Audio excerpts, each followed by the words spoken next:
Comment vivre en vacances toute l'année? Bonjour et bienvenue dans ce nouvel épisode de mon podcast. Je suis Julien Borloo, psychologue à Lausanne et aujourd'hui, je vais vous apprendre comment arriver à vivre en vacances toute l'année. Alors, j'imagine bien que avec un titre pareil, j'ai votre attention. Alors oui, j'avoue, c'était un peu démago comme titre, mais je vais vous expliquer un peu ce que j'entends par arriver à vivre en vacances toute l'année. C'est une réflexion que j'ai eue cette semaine où j'ai eu plusieurs moments où je me suis dit, ah bah tiens, ça je m'offre un petit moment comme si j'étais en vacances. Et puis ça m'a donné l'envie de faire un épisode de podcast sur cette thématique. Pourquoi? Eh bien parce que souvent ce que j'entends en consultation ou même dans mon cercle social, j'ai l'impression qu'il y a une norme où les gens travaillent et puis ils sont en apnée et puis ils arrivent à reprendre leur souffle uniquement pendant les vacances. Et puis les gens s'accrochent à l'espoir de leurs vacances qui sont dans 2 mois, ils comptent les semaines, les jours et c'est une façon qui est très dure de vivre. Pour moi, c'est pas une solution pérenne si on est toujours dans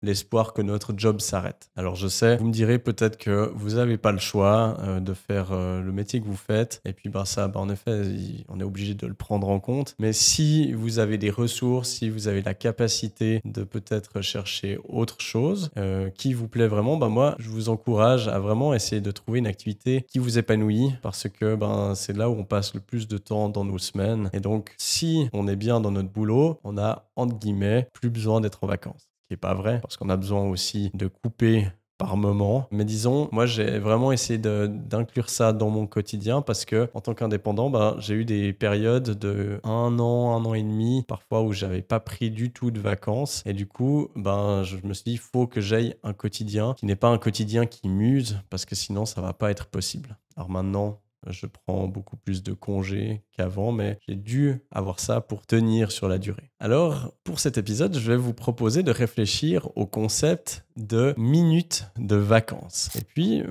qu'est-ce que c'est des minutes de vacances? Eh bien, c'est d'essayer de réfléchir à quand est-ce que dans votre journée, vous pourriez vous offrir des petites minutes de vacances. Et puis, je vais vous proposer de vous inspirer de ce qui vous plaît quand vous êtes en vacances, et puis d'essayer de l'intégrer petit à petit dans votre quotidien. Quelque chose qui ressort beaucoup dans mes consultations quand j'aide les gens à imaginer leur idéal, la première chose qu'ils me disent, c'est en me levant le matin, je prends le temps de prendre un bon petit-déj. Et ça, en effet, c'est peut-être caractéristique des vacances, c'est que, alors déjà, on dort plus probablement, mais on prend beaucoup plus le temps, et puis on prend le temps notamment le matin. Et ça, je pense que c'est vraiment quelque chose de pas négligeable parce que commencer le matin, se lever et puis être une demi-heure après au travail, c'est la pire des choses qu'on puisse faire parce qu'on commence vraiment la journée avec des pics d'adrénaline, de cortisol, de stress qui sont pas possibles et finalement ça donne un peu le ton pour la journée. Alors que quand on prend le temps, on se lève peut-être un petit peu plus tôt, mais pour pouvoir aller calmement, on va pouvoir gérer notre journée bien mieux. Donc ça, peut-être ça vaut la peine de réfléchir à comment est-ce que peut-être le matin, vous pourriez vous offrir des petits moments de calme et puis prendre un petit peu plus le temps. Quelque chose qui est aussi très plaisant pendant les vacances, c'est peut-être on prend plus le temps à nouveau de voir du monde, d'avoir des activités sociales. On prend le temps de se mettre sur une terrasse, que ce soit peut-être seul ou en compagnie d'autres personnes, pour discuter, simplement prendre le café, observer ce qui se passe. Et c'est quelque chose qu'on fait rarement en fait chez nous. Alors j'imagine qu'il y a des gens qui le font. Mais ça, je vous encouragerais peut-être à, pourquoi pas, vous offrir ces petits moments et de vous dire, là j'ai un petit moment, je suis en avance pour arriver au boulot. Pourquoi est-ce que je me poserais pas 10 minutes sur cette terrasse au soleil avec un café à observer les gens qui passent? Ça, c'est un très bon exemple d'une petite minute de vacances. J'ai eu 2 exemples la semaine dernière de minutes de vacances que je me suis offertes. Mon cabinet, il se trouve au-dessus d'un marchand de glace artisanales qui sont délicieuses. Je vous les conseille parce qu'elles sont juste délicieuses. Et je me suis offert un petit moment comme ça. Je me suis dit, tiens, j'ai une demi-heure devant moi. Je suis juste descendu. J'ai pris une glace, je me suis posé au soleil et puis je regardais les gens passer. Je n'étais pas sur mon téléphone et c'était un superbe moment de vacances au sein de ma journée. Et puis, quelques jours auparavant, pareil, j'ai fini ma journée. J'avais plus de consultation à 15h30, ce qui n'arrive jamais en général. Et puis, mon réflexe habituel, c'est, voilà, je finis à 15h30 puis je bosse jusqu'à 17-18h parce que c'est un peu mes horaires. Puis là, je me suis dit, mais il fait beau. En fait, oui, j'aurais pu traîner, essayer de rayer 2-3 trucs qui sont pas hyper important de ma to-do list. Je me suis dit, mais non, mais en fait, là, je vais aller prendre mon vélo, je vais descendre au bord du lac. Je suis allé au bord du lac me poser, je me suis baigné, j'ai lu un bouquin et j'ai fait ça pendant 1 heure et demie peut-être et ça m'a fait un bien fou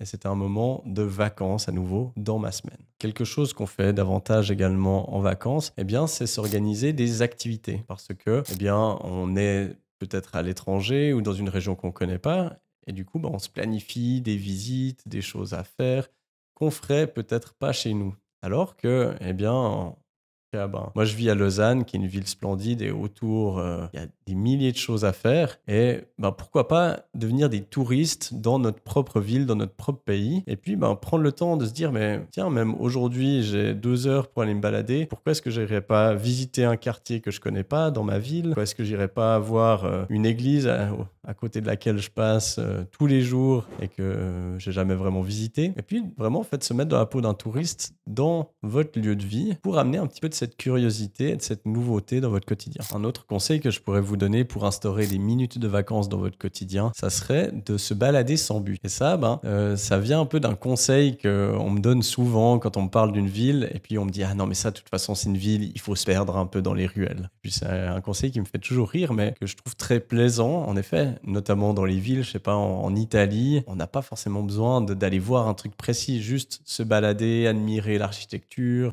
la vie, comment les gens vivent, comment ils se parlent, etc. C'est des choses qu'on fait souvent qu'en vacances. Alors que quand on est chez nous, eh bien, on est focalisé sur notre objectif, on va d'un point A à un point B par le chemin le plus court. Alors, c'est peut-être une façon de mettre un peu des moments de vacances dans notre quotidien que de sortir de cette optique-là et de se dire, mais tiens, aujourd'hui, pourquoi est-ce que je passerais pas par un chemin que je connais pas du tout, par un quartier que je connais pas, puis que je me perde un petit peu, et puis simplement découvrir ma propre ville. Peut-être je vais tomber sur une petite boutique que je connaissais pas, sur un détail aussi intéressant. Cette semaine, je suis allé boire un verre avec un ami qui m'a fait passer par un passage que je ne connaissais pas, alors que c'est un quartier où j'ai grandi, et puis ça m'a fait super plaisir. Je me suis dit, ah tiens, je connais un petit chemin secret maintenant à Lausanne. Donc pourquoi pas adopter cette attitude dans votre ville, dans le quotidien. Une autre chose que l'on fait souvent en vacances et qui serait, je pense, impératif de mettre un petit peu plus dans notre quotidien, eh bien, c'est de lâcher un petit peu le téléphone. En effet, en vacances, souvent, eh bien, on se dit, ah, j'ai oublié le téléphone, j'ai plus regardé mes mails, j'ai plus répondu aux messages, ça m'a fait un bien fou. C'est ce que moi je peux dire parfois, c'est ce que j'entends aussi très souvent dans mon cabinet quand les gens reviennent de vacances. Et en fait, pourquoi est-ce qu'on ne s'autorise pas à le faire chez nous? Alors oui, le contexte est peut-être un peu différent, mais je pense que c'est beaucoup comment on se figure notre situation qui fait qu'on ne s'autorise pas à laisser le téléphone de côté. Et ça, je pense que ça peut vraiment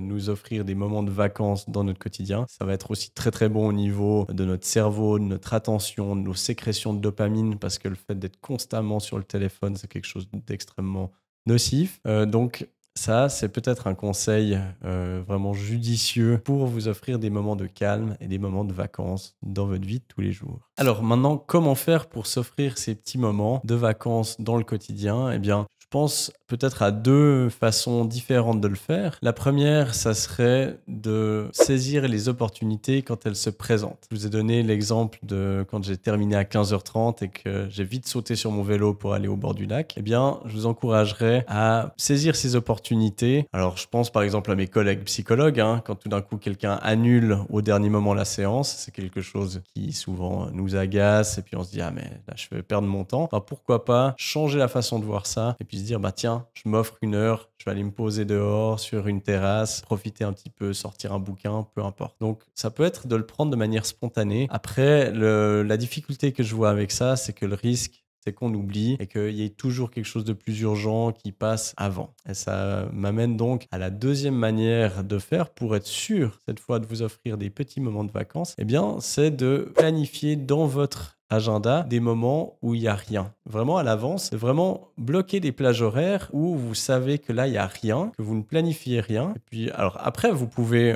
vous dire, OK, là, j'utilise pour voir des amis parce que ça me fait plaisir. Ou bien vous autorisez à vous dire, là, j'ai rien de prévu. Et puis, je déciderai sur le moment de ce que j'ai envie de faire. Et comme ça met un peu de structure et ça vous permet d'avoir des espaces pour ensuite pouvoir saisir les opportunités au vol. Voilà, j'espère que cet épisode vous aura aidé à peut-être ouvrir l'esprit sur certaines choses. Ça m'intéresserait que vous me mettiez en commentaire sur YouTube ou sur les plateformes de podcast quelles seraient vos astuces pour vous qui vous offrent des moments de vacances dans votre quotidien. Ça me donnera peut-être des bonnes idées pour moi-même. Et puis, je vous remercie pour votre écoute, pour votre fidélité et je vous dis à la semaine prochaine pour un nouvel épisode.